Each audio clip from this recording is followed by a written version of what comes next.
अस्सलामुअलैकुम गाइस, उम्मीद करता हूँ खैरियत से होंगे सब भाई। अच्छा तो गाइस आज आपको चिलर दिखाएंगे। ये चिलर है, इसकी रिपेयरिंग करने आए हुए हम लोग। और ये लीक हो गया है, यहाँ से लीक है, ये पीछे की साइड से लीक है। इंशाल्लाह इसको रिपेयर करेंगे। यहाँ पिनवाल लगेगा इसका। ये चिलर है, पाइप कलर कहलाता है। पानी ठंडा करके पानी को आगे सप्लाई करता है पाइप कलर मशीन को। पाइप कलर मशीन ये है।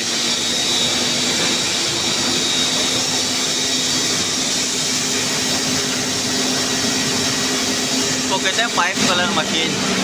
प्रिंटिंग मशीन है ये, इसको अपडेट करता है ये chiller.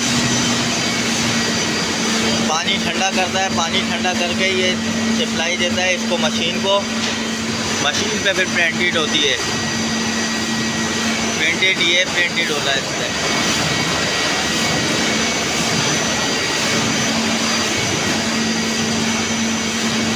Okay guys, next video में आपको दिखाऊंगा इंशाल्लाह इससे बड़ा चिलर।